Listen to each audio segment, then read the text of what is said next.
ओम नमो नारायण। एक बार पृथ्वी पर जलवृष्टि न होने के कारण चारों ओर अकाल फैला हुआ था। सरिता, ताल तलिया और सरोवर सूख गए थे। कुओं में भी पानी नहीं रह गया था। कहीं भी हरियाली देखने को नहीं मिलती थी। मनुष्य, पशु और पक्षी जल के अभाव में तड़प रहे थे। पर महर्षि गौतम के आश्रम पर उस भीषण अकाल का नाम निशान भी नहीं था। आश्रम के आसपास घनी हरियाली तो थी ही, सरोवर में भी स्वच्छ जल लहराया करता था। जब चारों ओर जल का अभाव हो गया तो दूर दूर के पशु पक्षी सरोवर के पास आकर रहने लगे और सरोवर के पानी को पीकर सुख में जीवन बिताने लगे। मनुष्य को भी उस सरोवर का पता चला तो झुंड के झुंड गौतम के पास पहुँचे और उनसे विनीत स्वर में बोले, ऋषिवर, हम सब पानी के बिना दुख पा रहे हैं। अनुमति दीजिए ताकि हम सब आपके सरोवर के जल का उपयोग कर सकें। गौतम ने कहा, आश्रम आप सबका है, सरोवर भी आप सबका ही है। आप स्वतंत्रता पूर्वक सरोवर के जल का उपयोग कर सकते हैं। बस फिर क्या था, झुंड के झुंड लोग तरह तरह की सवारियों पर अपना सामान लादकर सरोवर के पास आकर बसने लगे।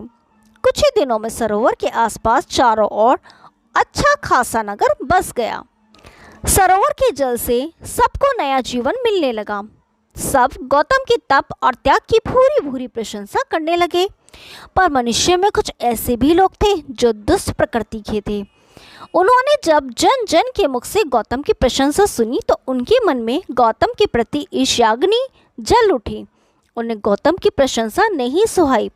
वो कोई ऐसा उपाय सोचने लगे जिससे गौतम को नीचा देखना पड़े।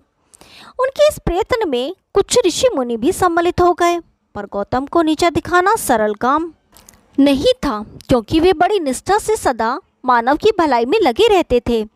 जब दुष्ट स्वभाव के मनुष्य का किसी तरह वश ना चला तो वे सब मिलकर गणपति की सेवा में उपस्थित हुए। सबने हाथ जोड़कर निवेदन किया, गणपति, ऋषि गौतम गर्व से फूल कर पथभ्रष्ट हो गए हैं। ऐसा कोई उपाय कीजिए जिससे उनका गर्व धूल में मिल जाए। गणपति ने कहा, आश्चर्य है, आप लोग गौतम के संबंध में मन में ऐसी धारणा रखते हैं। गौतम तो तप और त्याग की मूर्ति है। उन्होंने वरुण की उपासना करके उस स्वच्छ जल वाले सरोवर को प्राप्त किया। यदि आज सरोवर वह ना होता तो क्या आप लोगों का जीवन सुरक्षित रह सकता था? पर उन दुष्ट मनुष्यों के हृदय पर गणपति की बात का कुछ भी प्रभाव नहीं पड़ा। वे अपनी बात पर अड़े रहे और प्रार्थना पूर्वक गणपति से आग्रह करते रहे। गणपति ने विवश होकर कहा, आप लोग नहीं मानते तो मैं कुछ करूंगा, लेकिन उससे आप लोगों का ही अहित होगा। गणपति की बात सुनकर दुष्ट स्वभाव के सभी मनुष्य तुष्ट होकर अपने अपने घर चले गए। एक दिन दोपहर के बाद गौतम अपने आश्रम की वाटिका में पुष्पों के पौधों को सींच रहे थे। हठात एक दुबली पतली गाय वाटिका में घुसकर पौधों को खाने लगी। गौतम गाय को पकड़कर उसे अलग कर देना चाहते थे, पर जो ही उन्होंने गाय को हाथ लगाया वह गिर पड़ी और निष्प्राण हो गई। यह देख गौतम स्तब्ध रह गए और गाय की ओर देखकर बोले, ओह, ये कैसा अनर्थ हो गया। तभी गौतम के कानों में एक आवाज पड़ी, गौतम पापी है, गाय का हत्यारा है। गौतम ने पीछे मुड़कर देखा, बहुत से लोग खड़े थे, उनके साथ कुछ ऋषि मुनि भी थे। वे सम्मिलित स्वर में गौतम को पापी और हत्यारा घोषित कर रहे थे।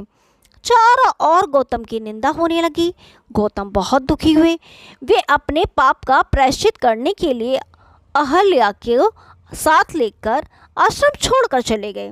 दुष्ट स्वभाव के मनुष्य बहुत प्रसन्न हुए। उनका मनचाहा पूरा हो गया। गौतम एक वन में गए। वन के वृक्षों को काटकर उन्होंने एक कुटी बनाई और वहां रहकर तप करने लगे। अहल्या दिन रात उनकी सेवा में लगी रहती थी। तप करते हुए गौतम को बहुत दिन बीत गए। प्राय ऋषि मुनि भी वहां आया करते थे। उन्होंने गौतम से कहा, तप से गौ हत्या का पाप दूर नहीं होगा। यदि आप भी गौ हत्या के पाप से मुक्त होना चाहते हैं तो गंगा में स्नान कीजिए। पर गौतम गंगा में स्नान करें तो करें कैसे? गंगा तो वहाँ ही थी ही नहीं। गौतम गंगा को प्रकट करने के लिए भगवान शिव की आराधना करने लगे। गौतम के तप, त्याग और आराधना से भगवान शंकर प्रसन्न हुए। वे प्रकट होकर बोले, महामुने, मैं आपकी आराधना से प्रसन्न हूँ। बोलिए, आपको क्या चाहिए? गौतम ने निवेदन किया, प्रभु, मुझे गौ हत्या का पाप लगा है, कृपा करके मुझे गंगा दीजिए। मैं गंगा में नहाकर पाप से मुक्त होना चाहता हूँ। भगवान शंकर मुस्कुराकर बोले, महामुने, आपको गौ हत्या का पाप नहीं लगा है, आपको छल का शिकार बनाया गया है। जिन्होंने आपके साथ षड्यंत्र किया है उनका कभी भी कल्याण नहीं होगा। आप कोई और वर मांगे। गौतम ने कहा, प्रभु, जिन्होंने मेरे साथ छल किया है मैं तो उन्हें अपना परम हितैषी मानता हूँ। यदि उन्होंने मेरे साथ वैसा ना किया होता तो आज मुझे आपके दर्शन का सौभाग्य कैसे मिलता। मुझे तो केवल गंगा दीजिए। गौतम के त्याग पर भगवान शिव और भी अधिक प्रसन्न हो उठे। उन्होंने कहा, महामुने, आप धन्य हैं जो अपने शत्रुओं को भी अपना हितैषी मान रहे हैं। आपकी इच्छा अवश्य पूरी होगी। गंगा अब अवश्य प्रकट होगी। शिव के इस कथन पर गंगा जी प्रकट होकर बोली, मैं जलधारा के रूप में प्रकट होने के लिए तैयार हूँ, पर आपको भी मेरे साथ ही रहना पड़ेगा। शिव ने कहा, मैं बिना देवताओं के किसी जगह कैसे रह सकता हूँ? गौतम ने हाथ जोड़कर निवेदन किया, प्रभु, आप देवादिदेव हैं, आप जहाँ रहेंगे देवता भी वहीं रहेंगे। गौतम के कथन पर शिव मुस्कुरा उठे। उनकी मुस्कुराहट के साथ ही साथ देवता वहाँ उपस्थित होने लगे। देवताओं ने कहा, हम अवश्य यहाँ रहेंगे, प्रकृति के रूप में निवास करेंगे, भांति भांति के फूल बनकर खिलेंगे, हरी हरी फसलों के रूप में लहराएंगे और हरी तमा के रूप में चारों ओर छा जाएंगे।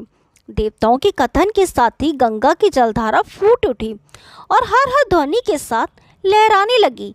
उस जलधारा के प्रभाव से अकाल दूर हो गया, धरती तृप्त हो गई। गौतम के तप से प्रकट हुई उस जलधारा का नाम पड़ा गौतमी।